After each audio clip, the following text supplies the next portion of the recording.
El viernes recién pasado, el Papa Francisco ha iniciado una peregrinación muy especial al santuario de Fátima para conmemorar el centenario de las apariciones de la Virgen.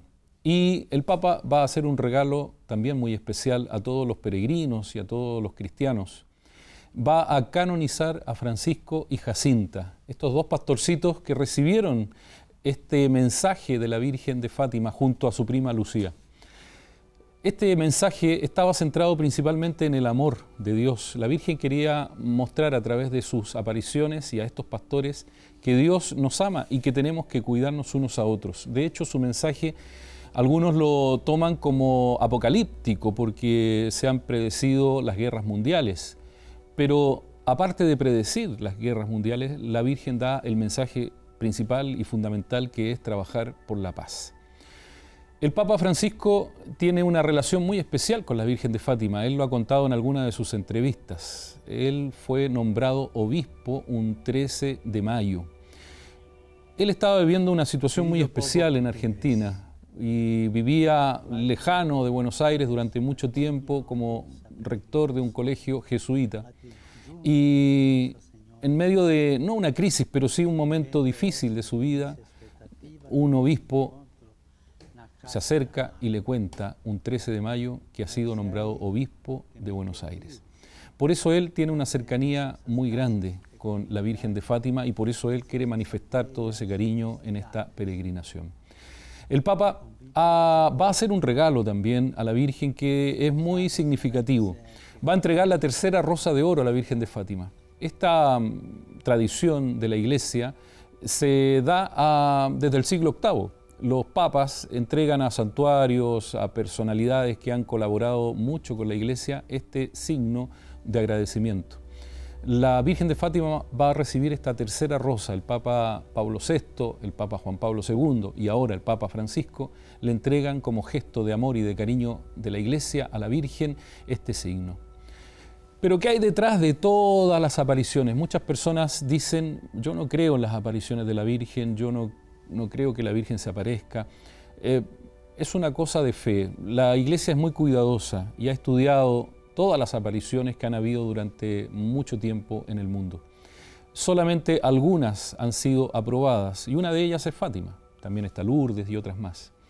¿Por qué Fátima? Porque se ha manifestado fuertemente la fe, porque han habido milagros concretos que tienen pruebas de que así han ocurrido y por lo tanto la Iglesia confirma de que en ese lugar la Virgen tuvo una aparición y quiso manifestarse a sus hijos. Pero no hay que quedarse con lo extraordinario de este acontecimiento. El Papa también lo manifiesta. Lo importante es qué es lo que hay detrás de estas apariciones. La Virgen quiere comunicarse como todas las madres, quiere mostrarnos de alguna manera cuál es el camino que debemos seguir para no equivocarnos, para no caer en errores que muchas veces como humanidad hemos cometido. Y hoy día, domingo, después de ver esta hermosa peregrinación del Papa Francisco, el viernes y el sábado, ayer, a Fátima, nos damos cuenta por su mensaje que nos ha llamado principalmente a trabajar en este tiempo por la paz. Un don que está bastante decaído en este tiempo en todo orden de cosas.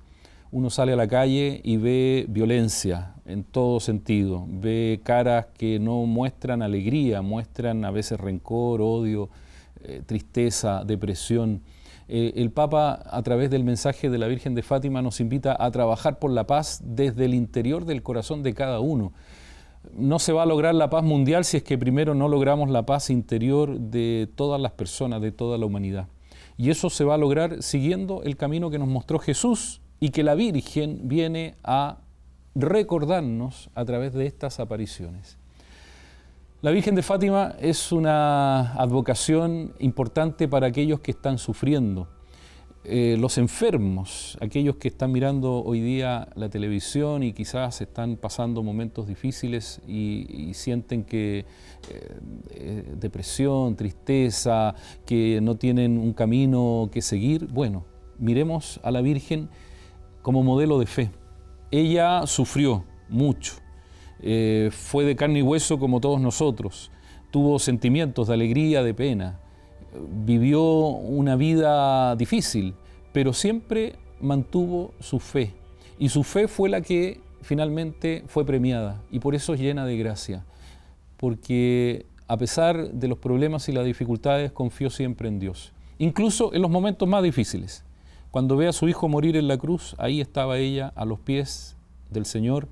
Cuando ella está ahí, el Señor le dice: ahí tienes a Juan, ahí tienes a tu madre, aquí tienes a tu hijo. Nos entrega a la Virgen como madre de todos nosotros. Y ella nunca nos va a abandonar, como nuestras madres, que siempre han estado y estarán junto a nosotros en los momentos buenos y en los malos.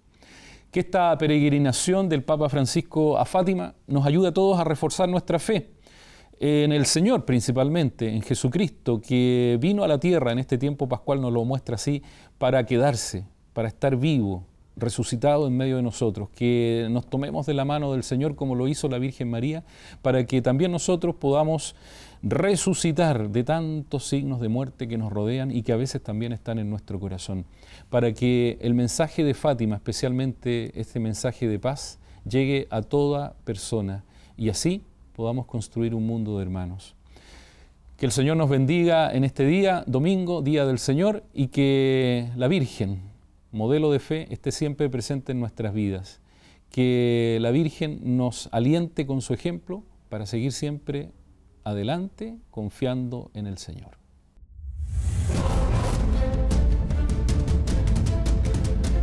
Muy buenas tardes, queridos amigos. Os encontramos en un nuevo programa de Los Caminos de la Iglesia aquí en UCB Televisión. Muchas gracias por acompañarnos en una fecha más.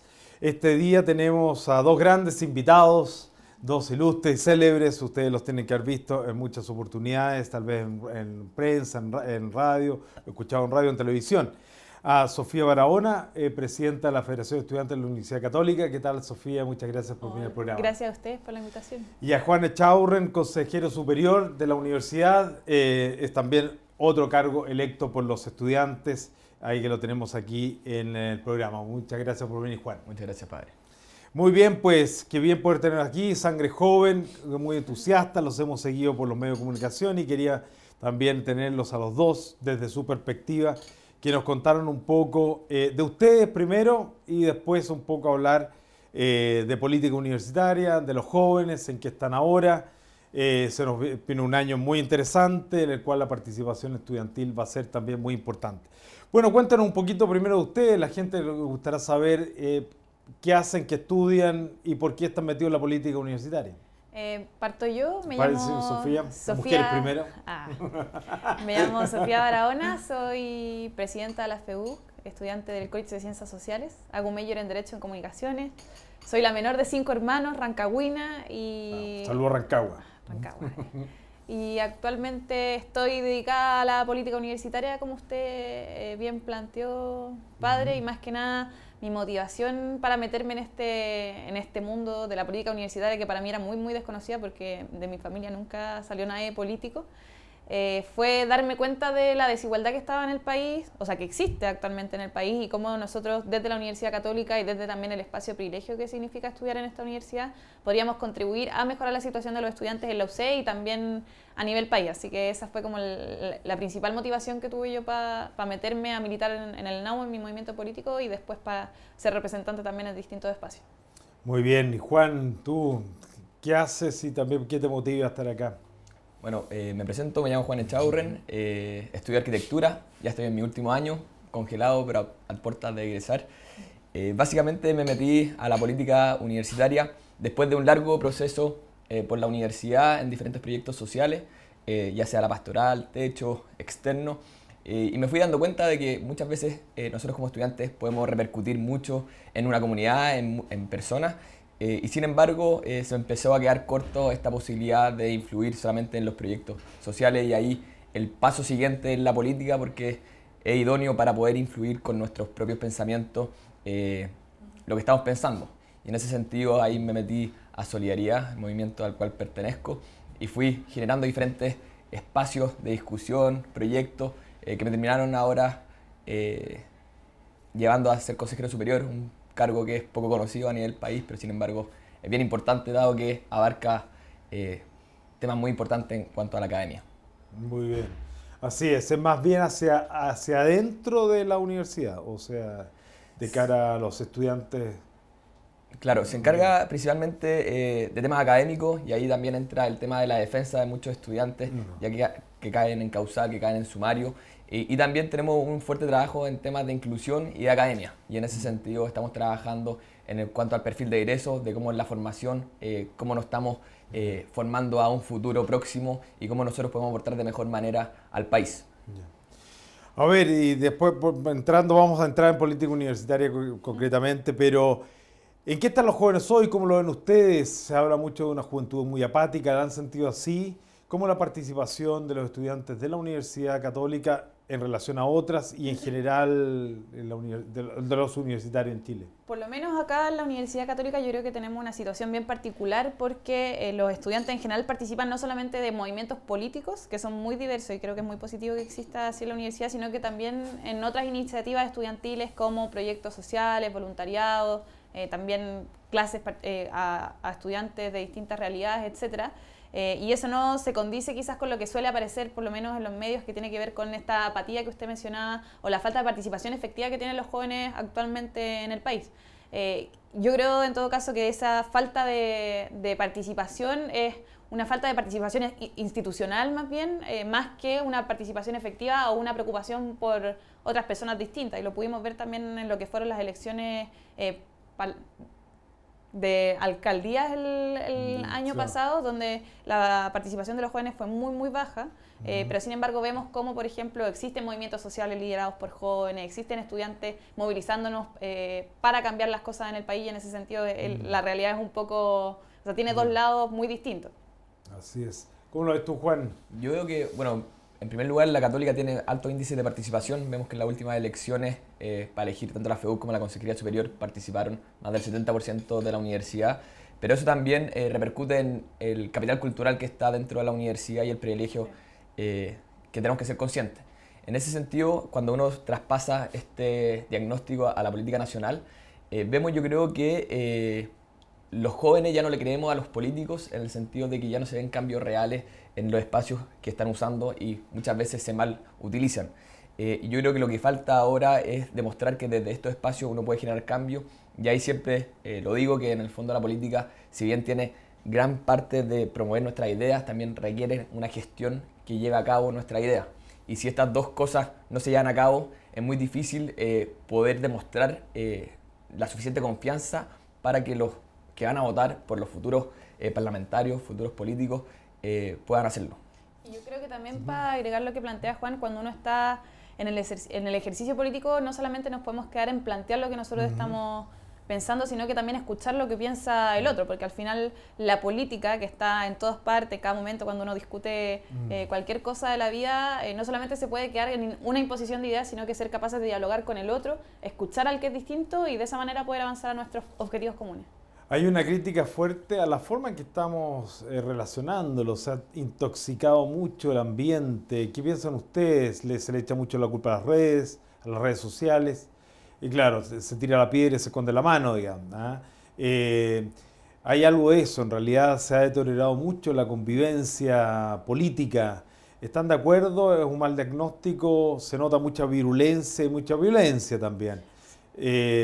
¿Cómo lo ven? O sea, yo creo que el manejo de las redes sociales obviamente ha generado este ambiente de odiosidad entre las personas que piensan distinto, porque, como usted bien plantea, la pantalla da para mucho, porque uno se esconde detrás de esta pantalla, no es capaz de enfrentarse cara a cara con otra persona. Mucho anonimato, claro. Exacto, pero creo que eso también tiene que ver con la idea que predomina quizás en el desarrollo social, que tiene que ver con el individualismo, de solo preocuparme por lo que yo pienso y no darnos cuenta de que nuestra realidad es muy distinta a la que está viviendo la otra gente. Yo creo que ese es uno de los desafíos que tenemos los jóvenes que estamos interesados en política, que estamos participando en política, es de demostrar que esa no es la realidad de todo el mundo y que nosotros podemos cambiar también a través de la acción política, el debate de ideas y el diálogo, esta misma percepción que se tiene de la sociedad. Yo creo que algo bien importante en cuanto a los medios es cuáles son las prioridades que esto está mostrando y también quiénes son los que manifiestan sus ideas y al final se muestran. Y en ese sentido yo creo que hoy día el que grita más fuerte es el que aparece más en los medios. Y se me viene a la mente ahora un ejemplo que el año pasado, cuando se desbordó el Mapocho en la Rotonda Persiukovich, en un medio escrito habían creo que 25 noticias relacionadas sobre este tema en cuanto a cómo se habían inundado el Costanera Center y las pérdidas monetarias, y había solamente una noticia de la inundación en un campamento, la cual además era de la vida social de los voluntarios que habían ido a ayudar. Y en ese sentido yo creo que las prioridades en cuanto se están poniendo en los medios muchas veces no son las más prioritarias, sino que son de las personas que gritan más fuerte y las que generan más morbo. No. Y las que tienen el poder económico también, los que manejan los medios son los que Claro, saben. las redes han permitido diversificar un poco y democratizar un poco la llegada a las noticias. O sea, cualquiera puede ser fuente de noticias hoy día, ¿no? Claro. Entonces, Sí, o sea, y eso tiene su lado positivo, que es que cualquier persona puede manifestarse, pero su lado negativo también es que no sabemos lo que es verdad y lo que no. Claro, Muchas veces no, se presta para incluso inventar cosas sobre la gente o dramatizar muchas cosas que en general no son verdad, y eso es un problema que hay que saber manejar. Pero por ejemplo también permite visibilizar cosas que muchas veces no se conocían, y vemos ahora el ejemplo contingente de Estación Central con estos guetos verticales que mal nombraron o bien nombraron según cada uno tenga su perspectiva. Yo al menos de la arquitectura tengo una opinión un poco más fundamentada, pero el punto es que un simple tweet repercutió en que hoy día sea un tema de discusión en todos los medios. Así todo cuesta mover un poco, lo vimos ahora para recolectar firmas para las... Costó un mundo que la gente se acercara, que el refichaje, incluso movimientos nuevos no fueron los que primero juntaron las firmas necesarias, y siendo que uno lo hubiese esperado así, sobre todo porque se trata de movimientos jóvenes. Al final el chileno se mostró bastante conservador y con una cierta apatía frente al tema, ¿o no? Exacto, sí, yo creo que tiene que ver con esto mismo que planteábamos anteriormente, el individualismo que existe y la poca confianza que hay ahora en los partidos políticos, incluso aquellos jóvenes que tienen un discurso quizás más renovado, más cercano, etcétera. Pero ahí yo creo que más que quedarnos como pensando qué es lo negativo de todo esto, tenemos que también proponer ciertas soluciones para aumentar la participación política, no solamente de los jóvenes, sino que de las personas en general. Y yo creo, por lo menos lo que a mí se me ocurre, son algunas ideas que tienen que ver como, por ejemplo, con aumentar la transparencia en los partidos políticos y también en las instituciones que tienen rol público, por así decirlo, como nuestra misma universidad, también mayor participación directa de las personas que no están metidas en política, que no son representantes. Yo creo que son dos ideas que se me ocurren a la pasada también para aumentar esta misma participación y confianza. Sí, yo creo que me quedo con la última palabra en el sentido de cómo poder demostrar que se puede trabajar desde la confianza. Yo creo que lo últimamente relacionado con los medios que hablamos anteriormente, relacionado en cómo se está mostrando la política hoy día, no es un espacio para confiar y tampoco es un espacio grato de participar. Se queda en una pelea chica en donde las grandes prioridades o grandes temas pasan a segundo plano, y es más importante hoy día en la pelea entre los parlamentarios y los nuevos precandidatos presidenciales, más que estar conversando sobre los grandes temas hoy día. Justamente, ¿no? A ver, y sí, ahora entrando ya en política universitaria, ha estado en el centro del debate. Hace poco tuvimos una marcha, en fin, de los estudiantes. ¿Cómo solucionar esto de la reforma universitaria? Para dar la sensación de que encontramos un pequeño callejón sin salida. O sea, o cuello de botella, por lo menos. Cuello de botella, por lo menos yo creo que, por lo menos nosotros, hablo a nombre de la Confech también, porque ahora soy vocera de la Confech, tenemos esperanza también en lo que pueda salir de esta reforma, no porque hasta ahora cumpla las expectativas de los estudiantes, pero sí porque existe la posibilidad de debate y de realmente hacer cambios. O sea, en general los años pasados la discusión era más o menos etérea, no sabíamos que se podía hacer mucho, pero nosotros sabemos que este año van a haber cambios sí o sí, porque va a ser el último año de discusión de la reforma y también van a ser las elecciones presidenciales. Y ahí nosotros como estudiantes tenemos que tomar dos decisiones, o sea, si es que queremos o no meter la cuchara y participar de este debate, incidir con las propuestas del movimiento estudiantil en este espacio, o si es que simplemente nos queremos ir a la casa y que todo siga igual. Y por lo menos la esperanza y la visión que tenemos nosotros es poder incidir en esta reforma.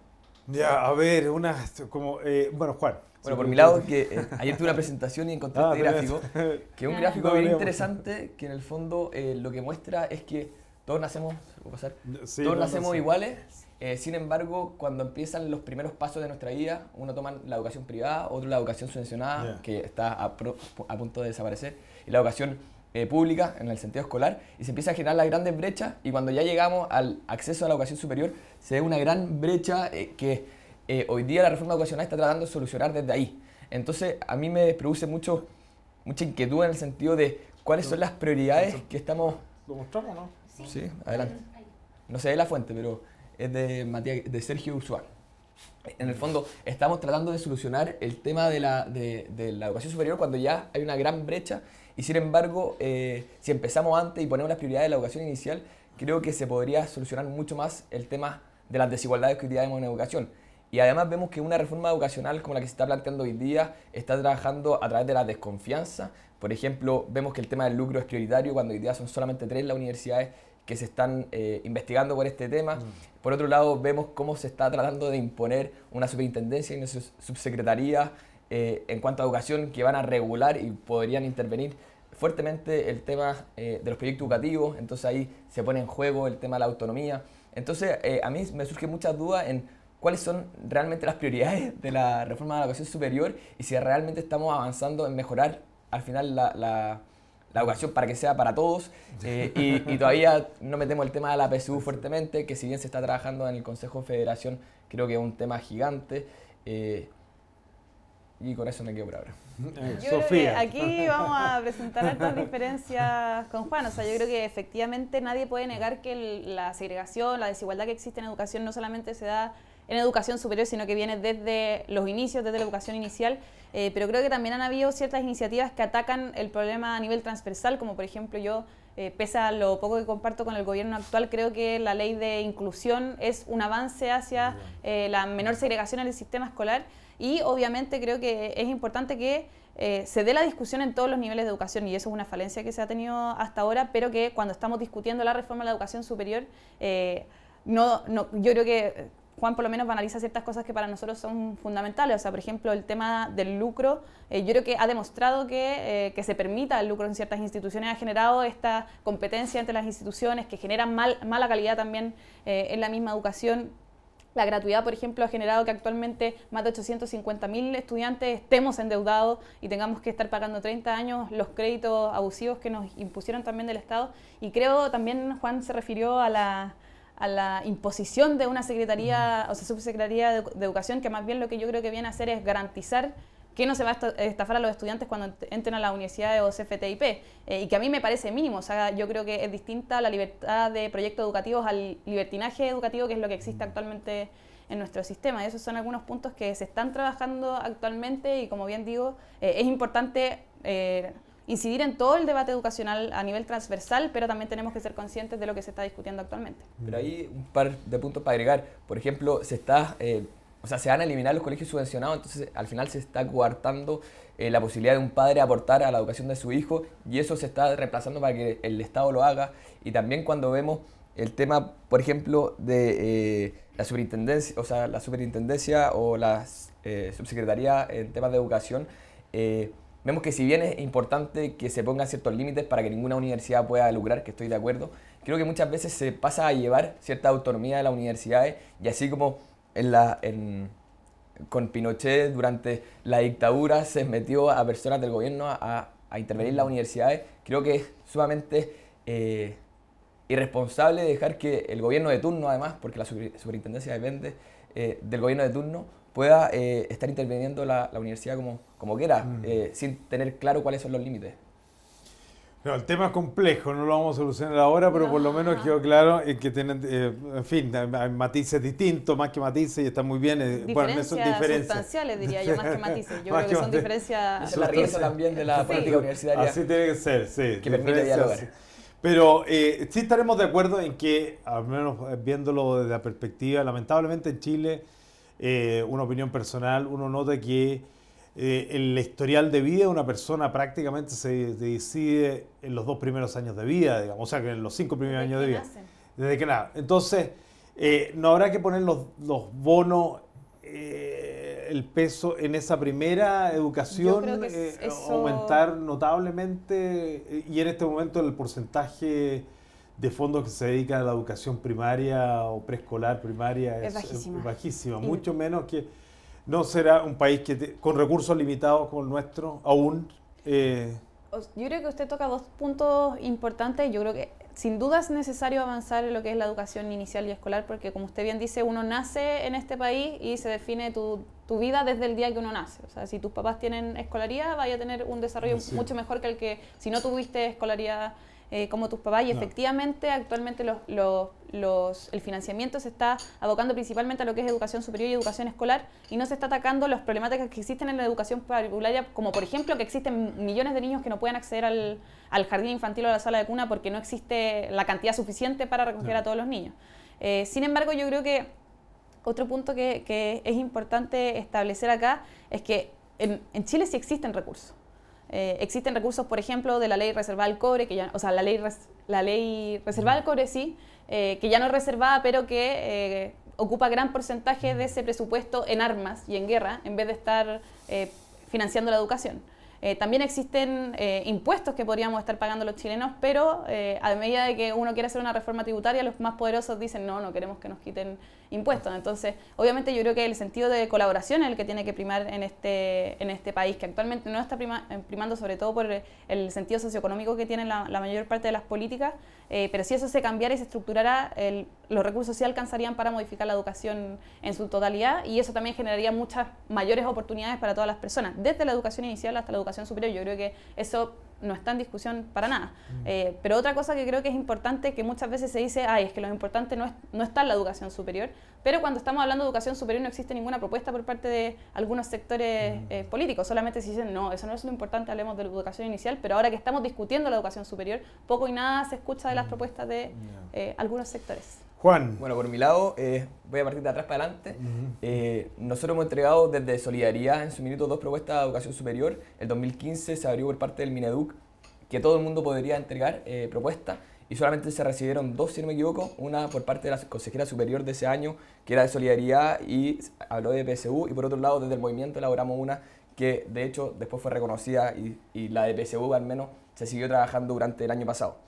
Y sobre los fondos son ilimitados o limitados, o hay fondos o no, yo creo que es bien cuestionable, sobre todo los costos que tiene hoy día una reforma educacional como la que se está proponiendo, y sobre todo que no sé si el día de ayer o antes de ayer salió que se había llegado al límite de lo que se había generado, o la ganancia, o todo lo que había subido del cobre, hace 2 días llegó a lo que habíamos vuelto el año pasado.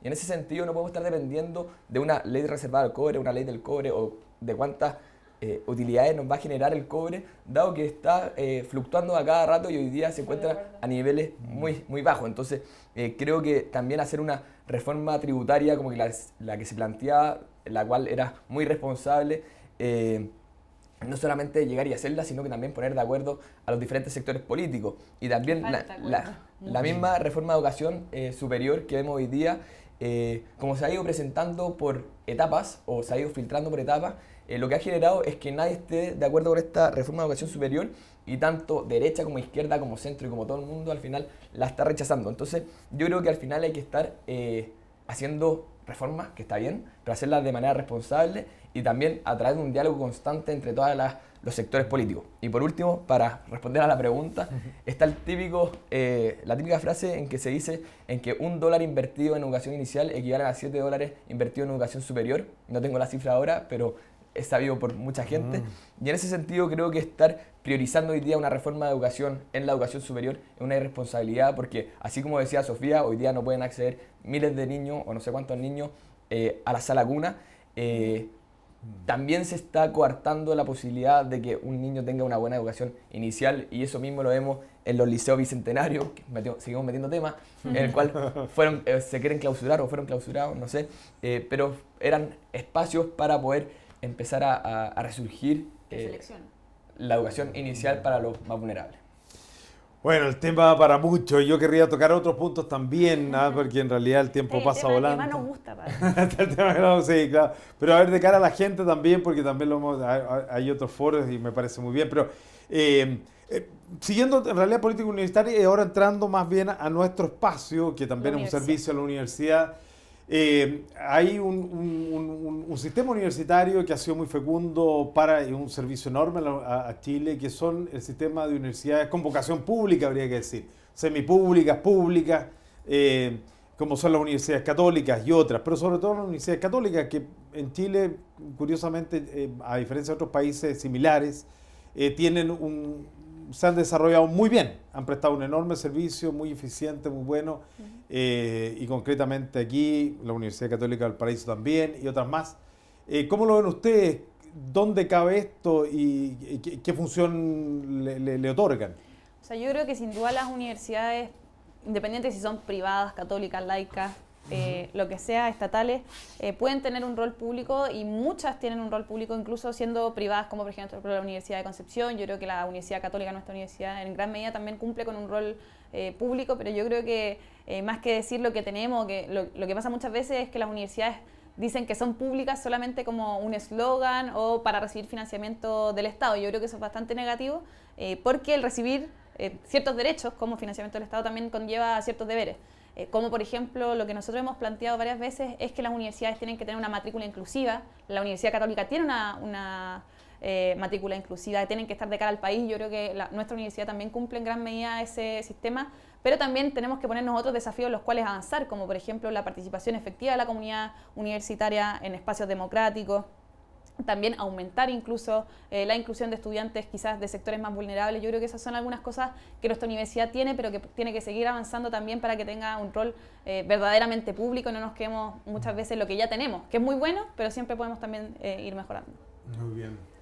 Bueno, cuéntanos, sí. Por mi lado, no es que venía preparado, pero este libro, lo entregaron en el Consejo Superior último, que se llama Propuestas para Chile, que en el fondo son diferentes propuestas de investigaciones que se generan desde la universidad y tienen propuestas concretas en temáticas país, y son diferentes políticas y ejemplos que van como clarificando en cuál es el rol que está teniendo hoy día la Universidad Católica a la puerta del país. Obviamente le falta mucho por avanzar y siempre va a haber mucho más que hacer. Sin embargo, creo que uno de los desafíos de la universidad está yendo en avanzar esa línea, y vemos ejemplos concretos como el Centro de Políticas Públicas o ahora la nueva Escuela de Gobierno, que va a hacer un magíster en políticas públicas. Son diferentes iniciativas tomadas desde la universidad para avanzar en esa línea. Y en cuanto, por ejemplo, a la matrícula inclusiva, hoy día vemos que por parte del CRUCH, la Universidad del CRUCH se restringe a un 15% la matrícula que puede hacer por admisión especial y un 85% de la PSU.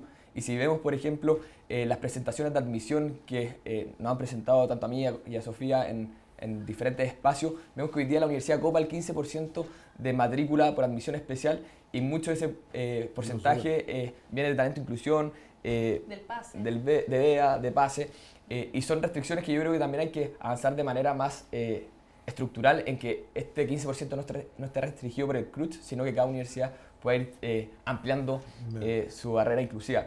Pero también vemos otros temas, por ejemplo, el pago de los aranceles y la mensualidad, que hoy día es altísima, y eso también se debe a que el financiamiento por parte del Estado muchas veces no es equivalente a universidades en Europa o en Australia, donde es mucho mayor. Y en ese sentido, nosotros como estudiantes tenemos que cargar con gran parte del financiamiento. Claro. O sea, bueno, cualquier familia que tenga 2 o 3 niños, hijos en la universidad, es realmente imposible pagarlo. Claro. O sea, ahí habría que buscar sistemas alternativos de financiamiento. Bueno, en fin. Claro, que avance la gratuidad también sería una gran...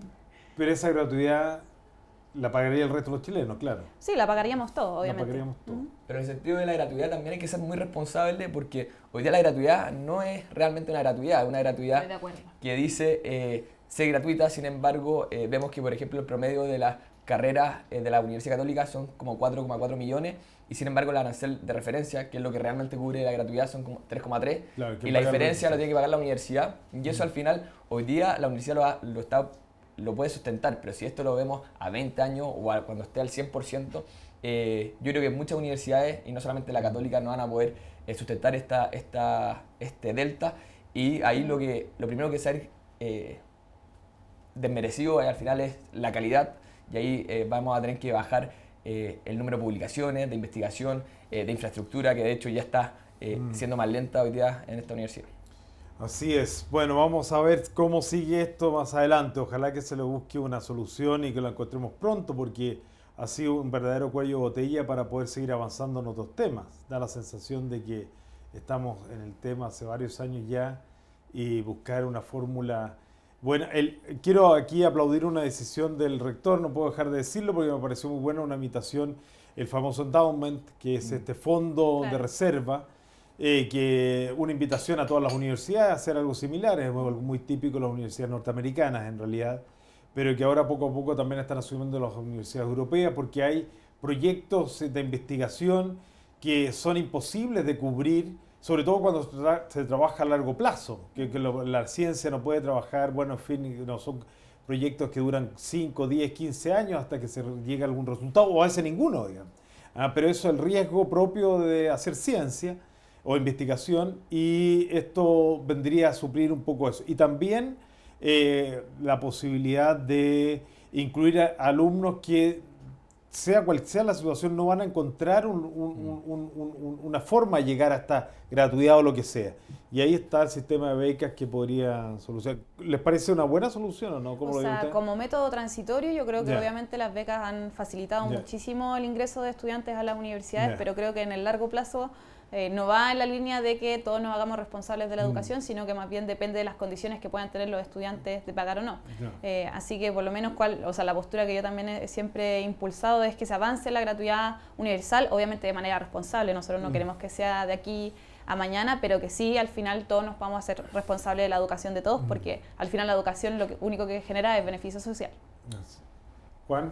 Bueno, con respecto a las becas, si viene un método transitorio o una medida parche, creo que hoy día es el fundamental para que puedan estudiar más personas hoy día en la universidad, y creo que si vamos a seguir con una reforma de educación como se plantea y avanzar en la gratuidad de manera responsable como se está haciendo, creo que tenemos que seguir con este sistema y fortalecerlo, y la universidad en ese sentido tiene que avanzar en poder dar más becas y también beneficiar a las personas, y que las personas sean las que elijan dónde estudiar.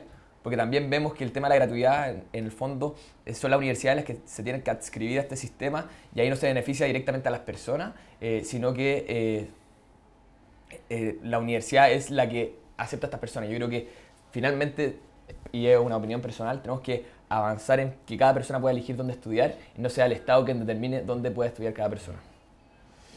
Estamos ya en los últimos 5 minutos, así de rápido pasa el tiempo, pero yo quiero entrar tal vez algo más personal de ustedes, en fin, el rol social de sus propias, cómo se proyectan, y también nuevamente una invitación, que inviten ustedes, los jóvenes, de asumir desde su profesión el sentido social que ésta tenga. Es así, tú hablaste mucho del individualismo de la juventud actual, cómo motivar, y hay un dicho muy bonito jesuita, se entra, hablando de sus instituciones, se entra a aprender y se sale a servir. Es muy nuestro también de la Universidad Católica, efectivamente, y creo que se potencia mucho a través de las prácticas, se trata de inculcar o, en fin, del sentido social de las profesiones. ¿Cómo lo ven ustedes y cómo lo piensan vivir ustedes? O sea, yo creo que actualmente en el país existen bastantes problemáticas que los estudiantes podemos, no sé si atacar, pero sí luchar para que dejen de existir, como por ejemplo la discriminación a los homosexuales, bisexuales, las diversidades sexuales en general que están en condiciones muy precarias, transexuales también. También la discriminación que existe a las mujeres por su género o las concepciones culturales que muchas veces nos oprimen a nosotras las mujeres.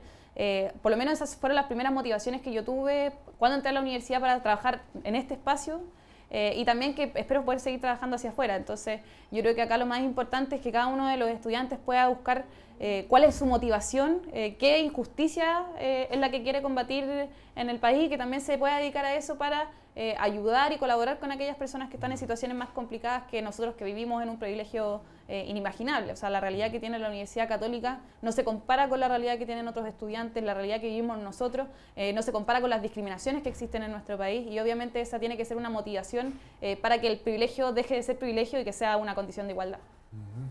Bueno, en cuanto al rol social y el sentido social que nosotros estamos dando a nuestra carrera y a nuestra periodo por la universidad y a nuestra vida de alguna manera, yo creo que es fundamental entender una frase del padre Hurtado, el cual señalaba que la universidad es el cerebro del país, y tenemos que ver si realmente estamos pensando el país que hoy día queremos.